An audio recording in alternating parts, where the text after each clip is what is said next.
Welcome, everyone, to AEW Unrestricted. I'm Aubrey Edwards, along with my co-host and best friend, Will Washington. How you doing today, Will?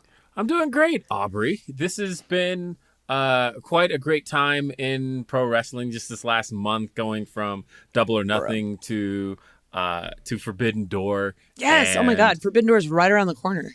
Yeah, it is all right around the corner. And like, having people show up and getting to meet people for the first time is always an exciting time for me. Like last year at Forbidden Door was my first experience with that, of getting to meet guys from New Japan. And this year we've got Stardom talent coming in this time. We've got CMLL involved.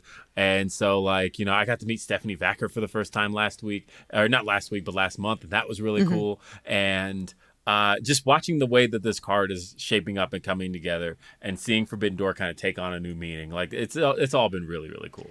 It's so great to think, like, 5 years ago before AEW that this was never a possibility, but now you can absolutely have people from different companies wrestling each other on a pay-per-view, and now it's like a thing that happens so frequently that we expect it. Like, never in a million years would I have thought that I see Tanahashi backstage and he goes, "How are you, my friend?" And he gives me a hug. I'm like, this is the president of New Japan.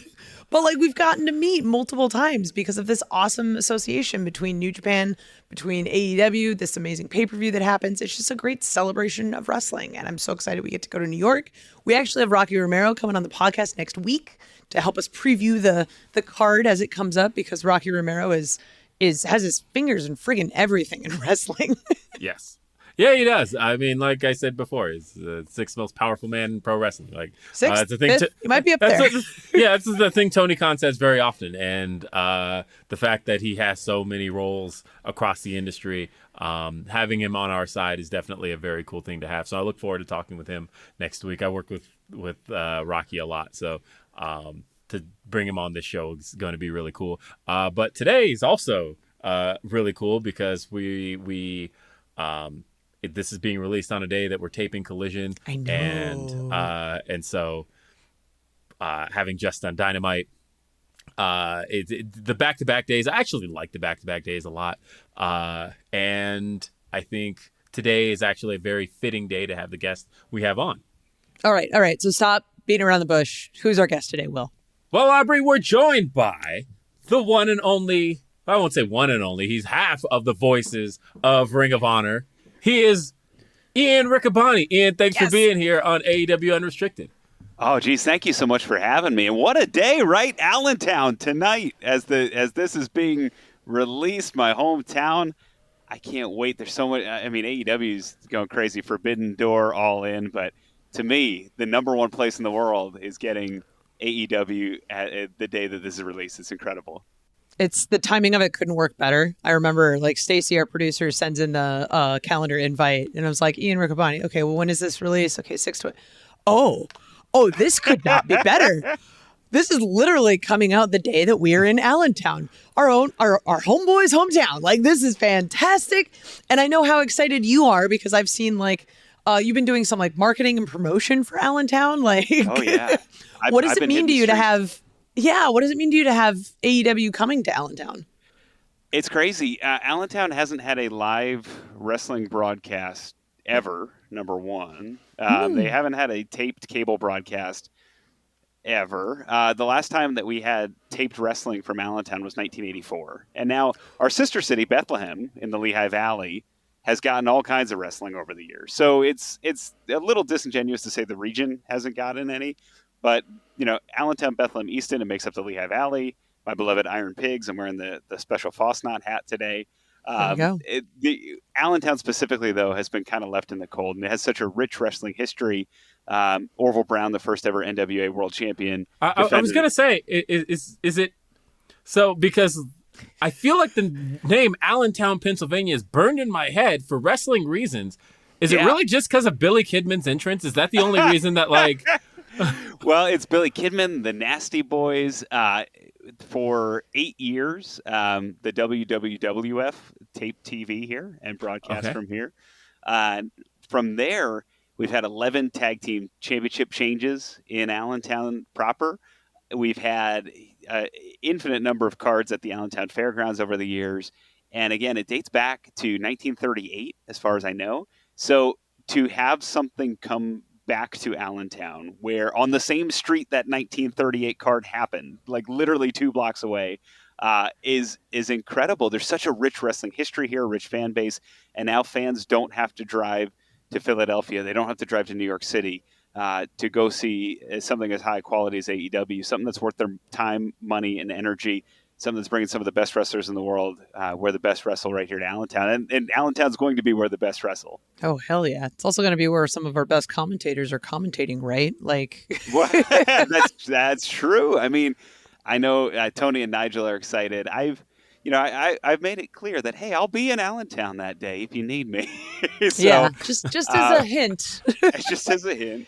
And to the question earlier, from Will, it's one of those things where there's a possibility Ring of Honor may tape some matches in Allentown, and coming up on my 10th anniversary over 7.5 years as the voice of Ring of Honor.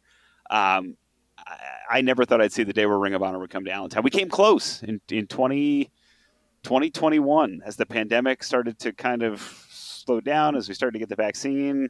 We almost went to the fairgrounds. There's a story that Gary Jester, a longtime personal friend, reached out, and they couldn't quite support the electronics needed to honestly keep everything on the grid and keep the TV show running. But we were real close, but now this is a reality. Oh my God. So you casually dropped in there, like you've been in the business now about 10 years, you said? Yeah, I've been with Ring of Honor for 10, in wrestling for about 11. Yeah. 11. Okay. Wow. So how did you initially get your start into wrestling? Loved wrestling pretty much since the day I was born. I used to get separation anxiety from my parents when they would drop me off at the babysitter. And we lived in this trailer park in Allentown, and they would just walk me across to the other trailer. And there's a wonderful older woman named Pat and her husband Bob. And Bob always had this stone-faced look on him. And if you didn't know any better, you'd have thought he was the meanest, roughest, toughest guy you'd ever meet. But he was the sweetest guy in the world. And I remember this from being 2 and 3 years old. And the way they'd settle me down was putting on wrestling, because I'd get real upset when my mom dropped me off and walked out the door.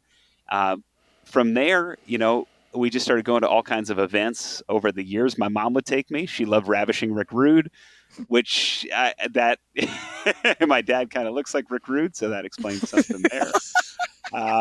But yeah, we had a lot of fun together. My mom always supported it. My sister used to paint me like Demolition and the Road Warriors growing up. And then I went to school for broadcasting and media and communications, and I just looked for opportunities to do public access TV. And so I did a Phillies show. It was a web show in 2011. It got picked up in 2012. We did public access for a year. It got picked up by Comcast Sportsnet in Philadelphia. I started interviewing famous Phillies. It was surreal. I would talk to Roy Halladay. I would talk to Jim Bunning. I would talk to, just these Hall of Fame pitchers and players and future Hall of Famers.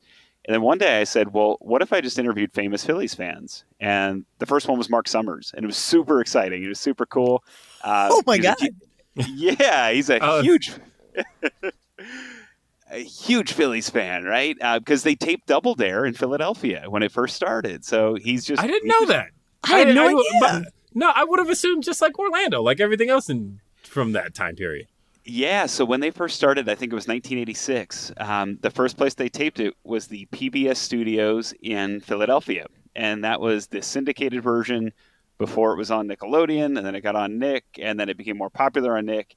And then in 1990, when the studios were built, they moved it down there. But he's maintained residence in Philly ever since. And that was super cool because he was one of my idols. I have pictures of me in Double Dare shirts from when I was a kid. And could you ever see yourself hosting Double Dare? Because I could. Oh, God, I could totally see that. I would. Oh, that would be. Wrestling's my dream job, but Double Dare would be so much fun, especially now that I have kids and I coach sports and just love being around kids more than I knew, because I was the baby of the family, like the baby. So I was never around kids until I became a dad. But yeah, so that leads to that. I'm interviewing famous Phillies fans. I interviewed the Blue Meanie at the Monster Factory, and I kind of pull him aside, and Danny Cage, who runs the Monster Factory, I say, hey, what if my friend wanted to get involved in wrestling? And they gave me they gave me super detailed instructions, and I followed them to a T. And like, you literally did the asking for a friend. This is great. Yeah, Asking for a friend who is me. Right. And Danny to this day was like, I knew what you were doing. Like I didn't, but it was cool because at that point, YouTube was starting to be a viable option for independent wrestling, and they wanted to add commentary, and the technology was becoming more affordable and better quality. And so I just got reps that way.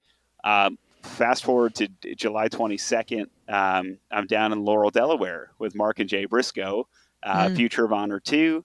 And that was when I started with Ring of Honor. I'd gotten to know the executive producer at the time, Delirious, and I'd started coming around the ROH dojo.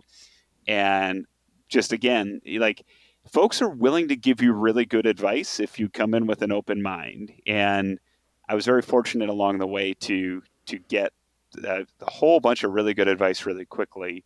But yeah, it was just a series of just saying yes. I met Colin Jost years ago. As weird as that sounds, he did a stand-up gig. I was the house band that opened for him.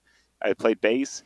And I just said, hey, I do this baseball show. I'm looking to do more stuff. You write for SNL. What should I do? And he just said, yes, say yes to everything and figure it out later. So I want to know more about this house band. Yeah. So we were called the Green Mountain Rebels because we are not from Vermont and we were not rebels, but we were coming home from a gig and we had a really bad name. We were called Cutting Edge, and nothing about us was cutting edge. And we were coming home from a gig out in Kutztown, and we saw this flag in front of a Green Mountain coffee sign, and we thought it'd be really funny to call ourselves the Green Mountain Rebels. And we didn't use the flag or the imagery or anything to test it, but there was just this funny name because it was for suburban kids, and we played Springsteen songs and AC/DC stuff and had our own originals. And my buddy Chris comes to AEW events. He was down in Philly, so we've still stayed in touch. He ended up working for Conan and SNL himself, and that's actually how I met Colin Jost. But that's like, yeah, I played bass, I sang. It was a good time. Oh, this podcast is going in all kinds of different directions, it and really I'm just is, I'm here for it. This is friggin' awesome. Oh my god. So you show up at Future of Honor 2. You started with ROH. How does that work? Do you sort of just have a tryout, or did they know that you have this background in broadcasting? Like what gets you from saying yes to every opportunity to getting in the seat with a headset on? Yeah, it was. I would just drive and show up places to the point I was annoying. So sounds like that's indie the wrestling. best way to get it. That sounds like pro wrestling. Yeah, and to the point where I drove to a tryout camp, which was nearby in Bristol, Pennsylvania, and I was kind of a ringer because they knew I had a background in broadcasting, and again, they introduced me to Delirious, and I got in front of him, and I was able to call some things and do some stand-up interviews. Punishment Martinez was there, former Ring of Honor World Television Champion. There was a number of other Dalton Castle was there, and he was trying out as well. There was a number of wrestlers that went on to be somebody at that particular camp. And I was able to sit down, and I didn't realize what an opportunity I had because they pulled me in a room with Delirious, who at the time really controlled the look, the feel, everything of the show. And I essentially got to kind of privately audition. I just started calling things and doing interviews. And Adam Cole, I remember I did a stand-up with Adam Cole, who was there just to kind of help with the camp, and with Jay Briscoe.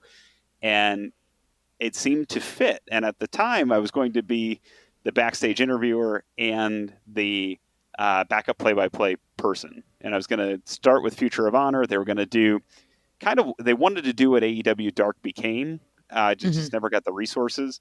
So we would have Future of Honor matches, one on every card, but we could never kind of replicate the first two full cards. So I would drive and show up where I could. I remember driving overnight to Kalamazoo, to Dayton, Ohio, to Nashville, Tennessee. And then the first time I got let loose on a regular Ring of Honor show was about a year later in Dayton, Ohio. And there was a storyline where my friend Steve Carino, he got banned, he got suspended for doing something to another wrestler as a commentator, and you can't do that. And so they didn't think it through that he got banned the night before and that they didn't have anybody else. And I just happened to drive the 9 hours to get to Dayton, Ohio, from southeastern Pennsylvania. So they threw me on the headset, and I got to call my first card there. And from there, it just became addictive. It just was, hey, all right, great. There's a card in San Antonio.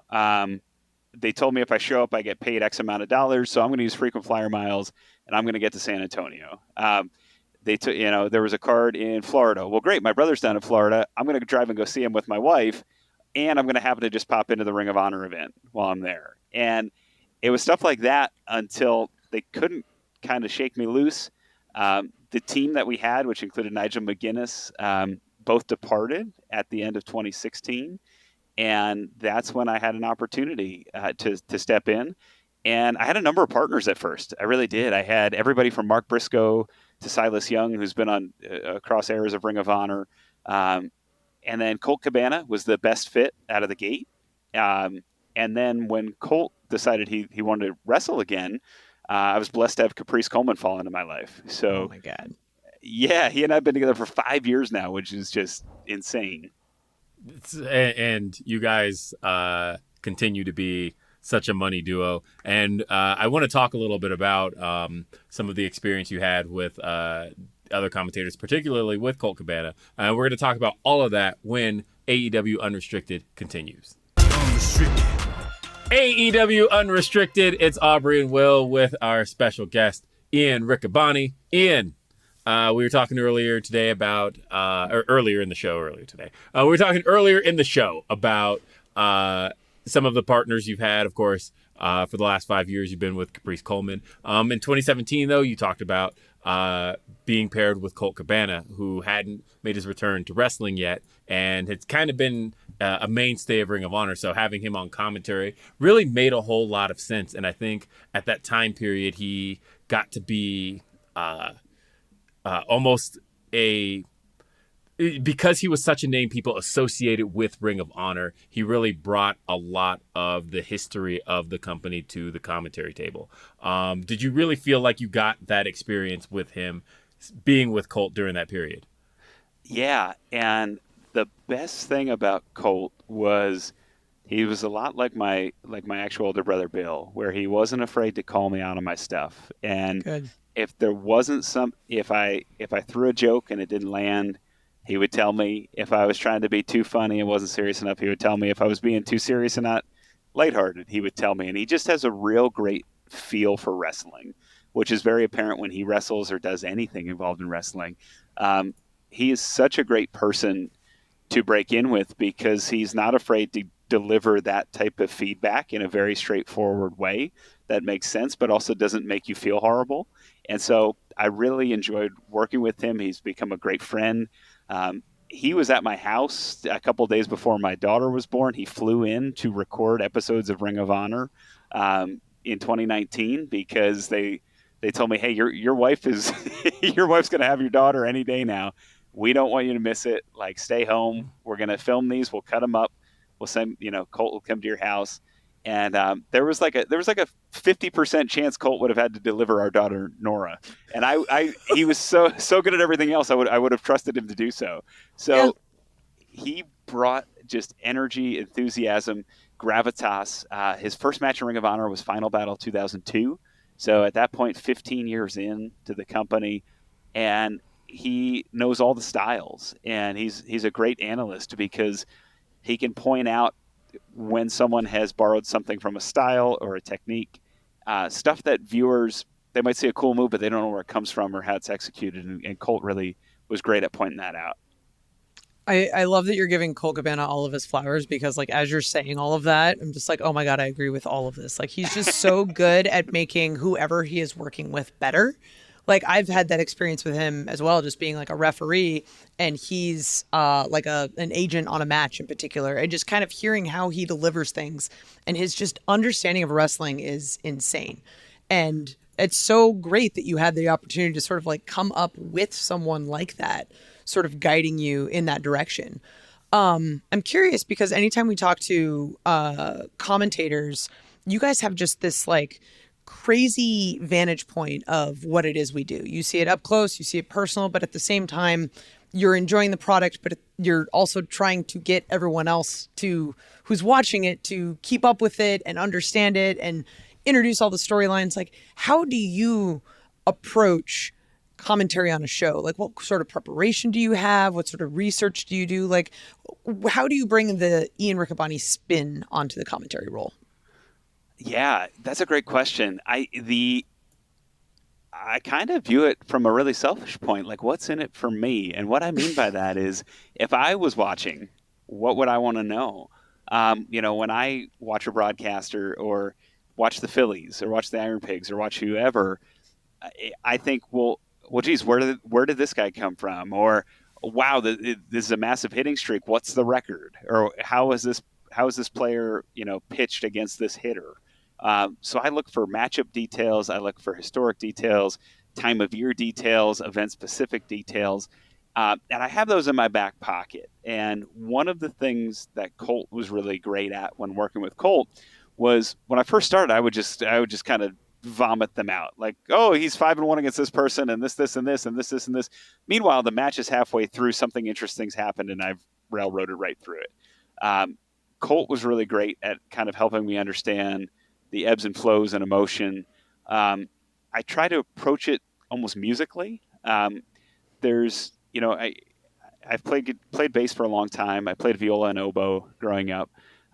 So I'm not quite classically trained, but I have many, many years and thousands of dollars of lessons that my parents probably wonder what they were for in those they instruments. Were for this. They were for this. They were. But it helps you understand why people get connected. And if you can hit the crescendos, the decrescendos, if you can hit the accents in the music naturally with care and authenticity, that's going to give something to the viewer that adds on to what's happening in the ring. And sometimes it's the excitement, it's the rapid fire. Other times it's saying nothing at all. I remember matches where the best thing I could do was just drop out, let the crowd hear the ref hit 3, and let the folks at home hear the crowd explode. So it's one of those things that where you kind of have to orchestrate and have a feel for what's going on. But yeah, the oboe lessons I took and the viola lessons really helped me, honestly, give me an idea of kind of the ebbs and flows. And I over prepare. I'm on Cage Match. There's a guy Striga who runs Cage Match on Twitter, who, if someone's not on Cage Match, I'm DMing him the night before saying, hey, who is this? Why aren't they on Cage Match? I try and look up news articles to find interesting tidbits. If I'm in person, I try and track down the person in the locker room. If I'm not, Caprice and I are blowing up their DMs if it's somebody that we're calling a tape match of. So yeah, we try and over prepare, because you can always not use something. But the worst feeling in the world is having an opportunity to say something or do something interesting and not having anything in your pocket to use. Well, talking about Ring of Honor and, of course, All Elite Wrestling, which we're all a part of, you can't really talk about either without talking about kind of the origins of AEW and where it all kind of got started, which was an event called All In 2018. And at All In, Sears Center in Hoffman Estates. I almost want to say Chicago, but then Chicagoans get mad at you when you do that. But at Hoffman Estates, you got to be a part of that first event with Don Callis and Excalibur, who are, of course, two big AEW mainstays today. But I want to talk about kind of how that commentary team came together, why that team was who was decided on, and that night in general. Yeah, I'm glad you asked this, Will, because over the years, I've kind of told this to people offhand and they don't believe me. And then I say, ask Tony Schiavone. And everybody believes Tony. And he can back this up. So when the idea first came about, we were in Philadelphia, and I was standing with Cody and with Nick and Matt, and they came up to me. They said, what are you doing on, and I have these up here. What are you doing September 1st, 2018? And I said, well, if we don't have an event, I don't know. And they said, keep your Labor Day open. I said, why? And they said, well, we're doing this thing, and Ring of Honor is going to be behind it a little bit too. So don't worry about having to ask for permission. We want you and Colt and Tony Schiavone to be the broadcast team for this big event. We're going to try and get people from Impact. We're going to try and people from New Japan, from CMLL. And I thought, wow, that's great. Thanks for thinking of me. And as we get maybe a couple weeks down the line, people start getting the all-in graphics. And I'm wondering if maybe they changed their mind, or if, the commentators really don't need to be on the marquee. Like we have Jim Ross, the greatest of all time. We have Tony Schiavone, arguably 1A, 1B of wrestling commentary. And we don't need to put them on with all due respect, folks are watching the program for them, but they're not coming to the building for them. And there's a little bit of a difference. So, the all-in graphics start rolling out, and I'm seeing these names, and I'm excited because it's Okada, and it's the Bucks, obviously, and then it's Omega, who wasn't making many U.S. appearances then. So the huge amount of talent, and I'm getting excited. And then a number comes in that I'd never had on my phone before, and it was Cody, and he said, "Hey, Tony Schiavone's out." And I said, "Oh, no." And I said, "Why?" Georgia football. And I go, okay. So yeah. It was a Saturday, and he couldn't make it work. And then he said, "Hey, and Colt's out too." And I said, "Why is Colt out?" And he said, "Colt wants to wrestle. It's going to be a huge crowd. It's going to be near Chicago. Yep. Colt wants to wrestle." So I said, "Fine." He goes, Who would you want to have?" And I said, "Well, do you know the PWG guy, Excalibur?" And he said, "Not really." And I said, "Ask Nick and Matt. They know him. I think he'd be a great fit." And so they ask him, he's in. And so great, wonderful. And then it's brought up, and they say, somebody suggests Don Callis, and it might have been Kenny, but I remember Matt Jackson coming up to me. He goes, "You don't got any heat with Don Callis, do you?" I go, "I've never met him." That's usually how a question would like that has to begin, right? Right. And I go, "I've never met him." And he go, "Great. Would you mind doing commentary with Don Callis?" And I said, "I'd love to," because I remembered him from ECW, and I remember just kind of being, the smarmy, pompous man that he is, that we all know and put up with. I wouldn't say know and love, know and tolerate. We love to hate. We love to hate. There you go. And we had some fun special guests that night too, but that's kind of how it came together. And it germinated as Cody, I think, really took after Tony Schiavone. He really loved and adored him, and as we all genuinely do. And Tony at that point had started doing some MLW at that point, and it was clear that Tony still had his fastball. And I think Cody saw this, and I think Cody saw this as a great opportunity to get him back in front of some major eyeballs. And I was heartbroken. I have a picture with him from the Starcast, because that was the first time I met him, and he was such a sweetheart. And I thought, man, I missed my shot. I would have got to call some wrestling with Tony. Little did I know it would happen dozens of times later. But yeah, at the moment I was like, man, that what could have been. I mean, honestly, what I took away from that story is that you may have gotten Excalibur his job. Yeah. No. It was. He's talented enough; it would have happened regardless, and that's a fact. And if anything, I credit him for getting me into AEW and getting me a spot. I think you guys can kind of credit each other. Like, it's almost almost if you guys didn't have each other, how would that have gone? Mm-hmm. Yeah, and I feel horrible because Colt can tell you this. I was talking to Colt in the locker room at All In, and I was talking to Colt, and I said, "Wow, I wish you decided to do it tonight." And I didn't know what Excalibur looked like without his mask. And who's sitting right there, who I have not yet introduced myself to. Oh, no! I have to tell you, I had a very similar experience, like the first time I had to meet him. And it was my first day of work at AEW. And, oh, boy. And of course, his announcer voice is a lot different than the guy when you're just talking to him. Yeah. And so, yeah, it was very much like I didn't quite know who I was talking to. And then he said something, and it was the way he said it. I went, "Oh, this is Excalibur." Okay, got it. Makes sense. But I had the same experience my first day at work, so like I fully understand that if you don't know what he looks like, it can completely throw you off. So Yeah, and we became Pokemon Go friends that night. We became Pokemon Go best friends within the shortest period possible. This We all makes kept in, sense. Checks yeah, out. we kept in touch. We kept in touch as AEW was beginning to form. Um, there was some discussion. He was on board first. There was a brief discussion. Hey, Ian, when's your deal up? When's this? And there are opportunities over the years that I've kind of stuck loyal to Ring of Honor for a few reasons, but I have very young kids, 5 and 7, and it really means a lot. My dad worked a lot, like 80 hours a week, a lot when I was a kid, and he came to every sporting event he could. He came to every baseball game he could, but he was just tired and exhausted. And even when we go on vacation, we would go on these great trips to Disney World or the Jersey Shore, and he would just be exhausted and just trying to recover from the work and everything. And so, over the years, I've just tried to keep that in mind, especially once we've had kids.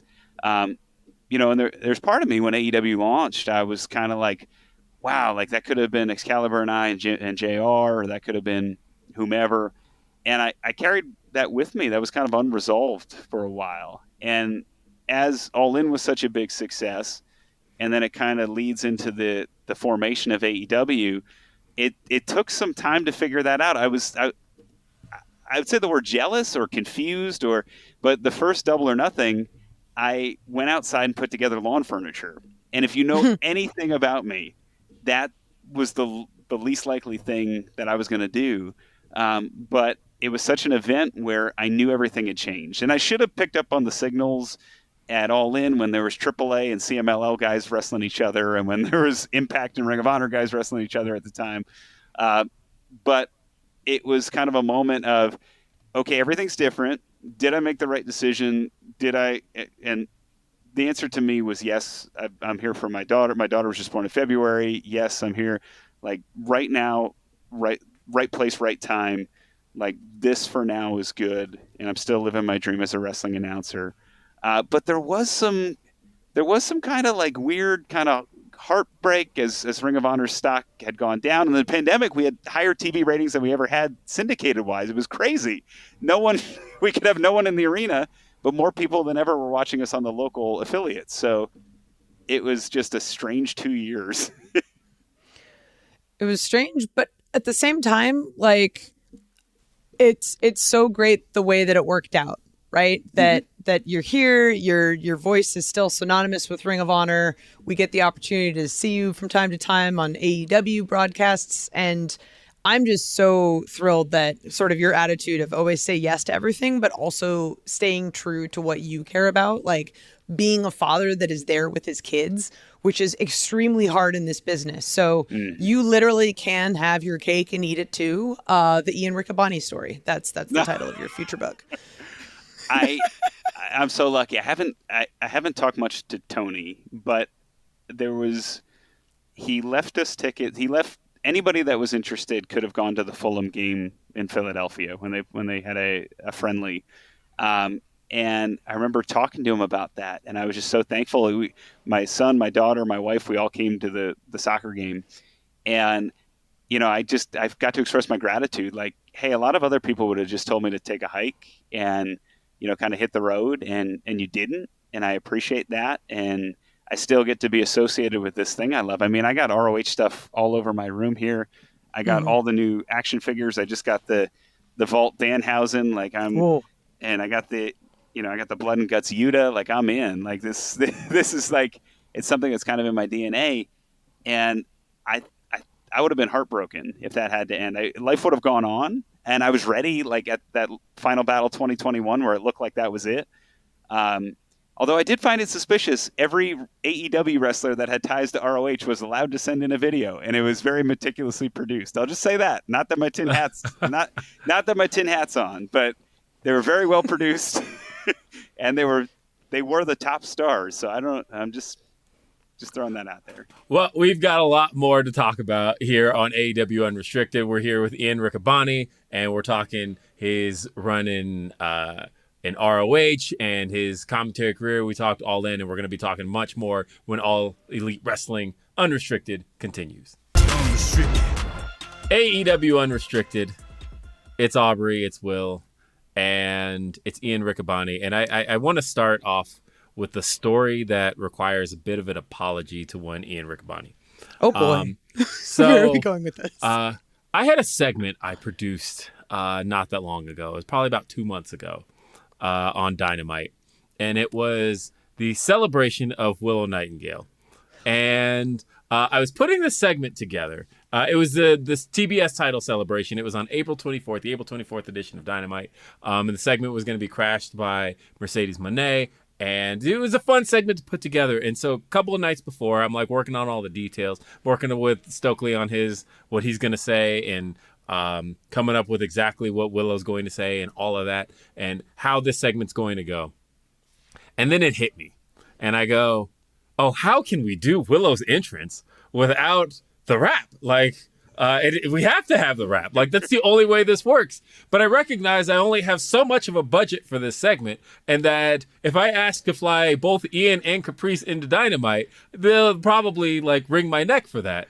And so I was like, okay, if I have to pick between the two, I'm going to have to get Caprice for this. And so I pulled Caprice in, and that, like, I wanted both. And I wanted both, but I knew that the only way this was going to work is if I got Caprice here. Because, like, nothing pops me more than you guys over her entrance music. Like, every single time it gets me, like, and I might be the only person. I might have done that. I might have put that on the show solely to pop me and nobody else. But That's I knew wrestling that in a nutshell. like, I remember there were certain people like who weren't aware, and they're like, wait, why is Caprice suddenly on commentary? Why is he even in the building? And I'm like, just trust me on this one. This is going to be great. And literally, I think I asked him like 2 days beforehand, maybe even the day before. It was very, very short notice, but it was literally just one of those things. But I want to apologize, because if I had all of my resources for that, I would have put you in that segment. And I just couldn't in that moment. It's, you know what? Number one, he's better. He's an actual better rapper. If you should hear him preach. He's just got a flow. Like, it's that. Number two, I'm a guest in the culture. I'm a guest. I recognize that and I can't do it without Caprice. Like, he is my courage. He is my I have 5 black nephews. My sister-in-law is black. My brother-in-law is black, and I love it, and I love everything about it, and I get the best of all worlds. Again, back to that point, I get the best of all worlds. I get to have my cake, eat it too. But I recognize that I'm a guest, and I'm not the one that should be rapping. But I knew like the rap would have been complete if it had both of you on it. But I knew that, I only get one. All right, I've got to get Caprice to Dynamite. I got to get him to Jacksonville. And I am so glad we made it happen, by the way. Because, again, it might have just been to pop me, but there is nothing I enjoy more than you guys on her entrance. And, like, when she gets to make appearances in Ring of Honor, I know what's happening here. This is going to be great. And there's nothing better to me. So I knew, like, okay, we're doing a celebration of Willow Nightingale. It has to have the rap on it. But I brought this story up to segue into the fact that you and Caprice are such a great duo. You guys are such a great tandem, such a great combo. And, you know, you've talked about the broadcast partners you've had over the years, but over the last 5 years, you two are so much fun to listen to. Talk to me about Caprice as a broadcast partner. Oh, thank you. I can't talk to you about him being a partner without talking about the man he is. And we are both so aligned. We couldn't be more different, yet we're so much the same. He gets up in the morning and he calls his wife because he wants to, not because he has to. He FaceTimes his kids because he wants to see what's going on, not because he feels like he has to. He is connected with his community. He volunteers. He's a preacher. He's every other day I'm asking him about something, and he's doing something. He's installing handrails somewhere for someone that needs it. He's helping build something. He's helping raise money for this. Like, Caprice is the man that I think everybody should want to be. And he's doing that on top of he's helping out the wrestling school. He's training some the young and up and coming stars. Like, he's a commentator, world class commentator. So he's burning the candle at all ends, but he's still making it happen for his family, for the folks in Charlotte, at many churches. He will take calls from folks he doesn't know just to reassure them about life. I mean, that's how connected he is. I've seen him before Ring of Honor pay-per-views say, "Excuse me, and I got to call this. I got to take this call. Someone from my parish asked if they could have somebody call me. They're in a rough spot right now," and he will drop everything and take that call and make sure that they're okay, even though in an hour, in 45 minutes, he has to walk through the curtain and be electric and be animated and be the Caprice that we all know. And he's that kind of guy. And when they say shirt off your back, I mean, he's like shirt, shoes, pants, let you drive the car, like, and he will give everything and expect nothing in return. And that, that's, I want to be Caprice Coleman when I grow up. And we're not that much different in age, but like that's how I view Caprice. And coming in from that perspective, and that's kind of what you see is what you get. That preacher, the label of preacher is not a facade. It's not a kind of gimmick. He lives and breathes that kind of attitude, that positivity, that hope. And that is so fun and freeing to be next to, because it makes, in wrestling, it makes when the good guys are on a roll so much better, and when the bad guys are on a roll, to so much easier to go hellfire and brimstone. And so there's elements of that I feed into, and really enjoy broadcasting with from a performance element, because he is, what you see is what you get. He's the same guy on camera as he is off camera.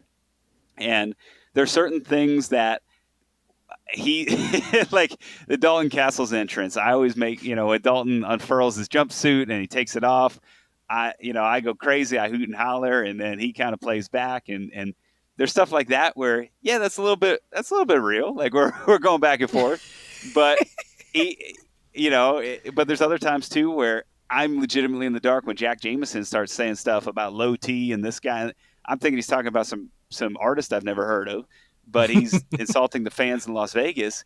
And Low Caprice T would be the probably the funniest rap gimmick of all time. Right? So Caprice is like, nah, you would know it if you got it, Ian. And I'm like, oh, okay. But we get along so well. We have kind of the same frame of reference. My brother was 8 years older than I am. I grew up on MTV Raps. I was 3-4 years old. I was watching Kid and Play. I was watching Vanilla Ice and Hammer, but then quickly Public Enemy. I was seeing it all unfold. And so we have a lot of the same kind of influences of what we saw growing up, which I think we're 8 years apart. Me and Caprice are maybe 9 years apart. So that's kind of interesting too, because he'll say something. He referenced PM Dawn the other day on Ring of Honor, and I hit him with Set Adrift on Memory Bliss, and he was like, were you alive yet? And I was like, yeah, I was 4. So yeah, it's just, we're friends first, and that makes it so much easier to just go out and have fun and do a wrestling show. The thing I like about him too is I've had partners in the past, and not Colt, but other folks that, hey, what do you want me to say? And then it stops there. Or what's this match going to be? All right. Or what's the finish? Or what's this?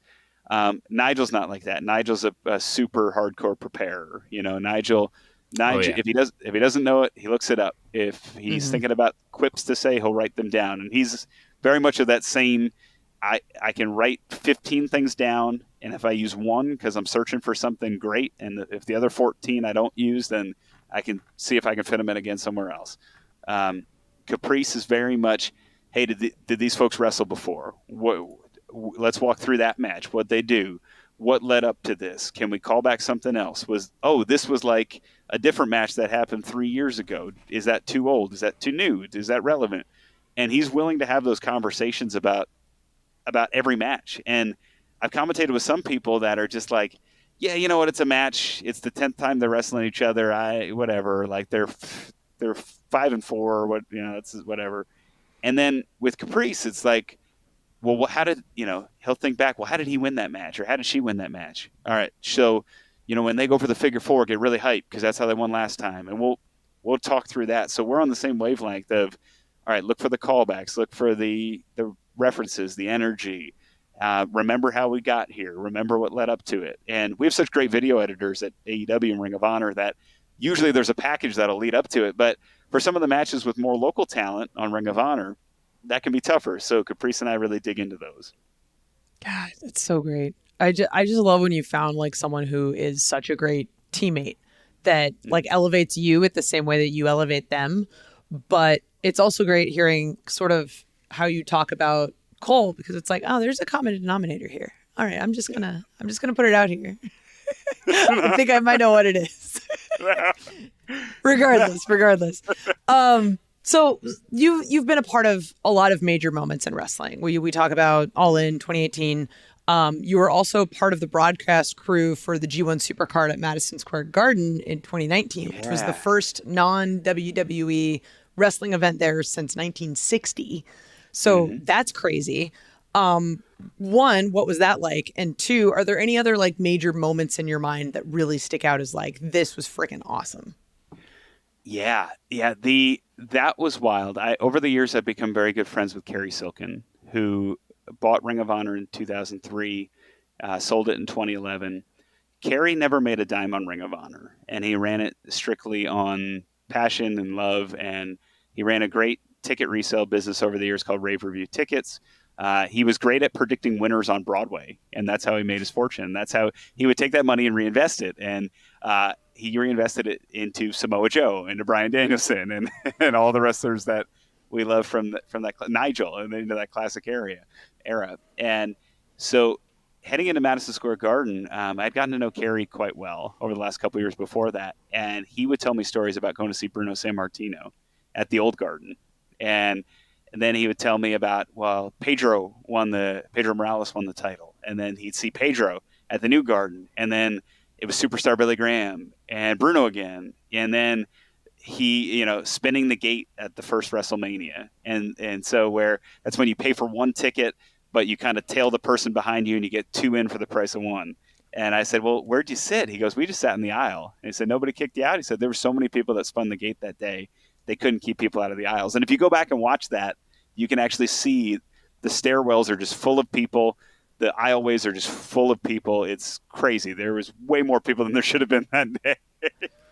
But for me, it was special because I got to see Cary kind of see this thing that he loved and cared about for 8 years and just put his time, money, energy into, never really asking for anything back. And him getting to see it be a part of Madison Square Garden, this place he went to as a teenager, as a kid, where he saw Jethro Tull, where he saw Springsteen, where he saw all these major musical artists. So to see it through his eyes was amazing.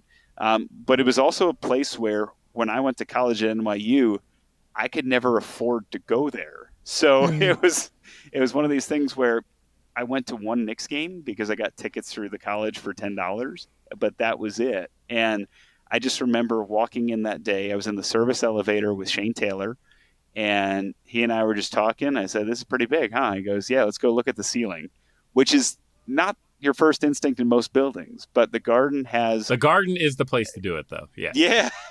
It has that historic kind of circular ceiling, and it's got that dome-like structure. And I just remember staring at the picture of Jimi Hendrix in the back playing the Garden. I remember just like staring at the Springs. I'm a huge Springsteen fan.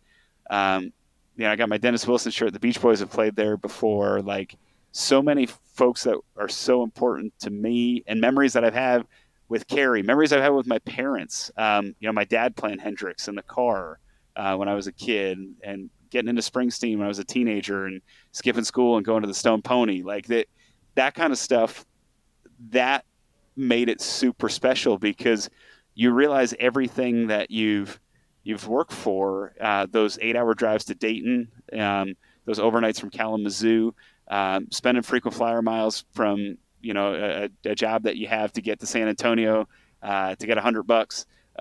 All of those things suddenly have become worth it because you're calling Jay White versus Okada for the IWGP title in the world's most famous arena.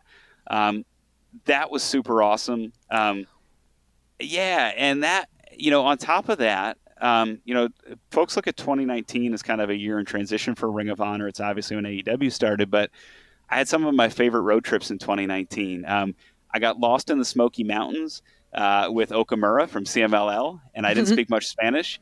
And Mark Haskins was in the car as well, and Joe Hendry, and they spoke varying degrees of different types of English, and as did I.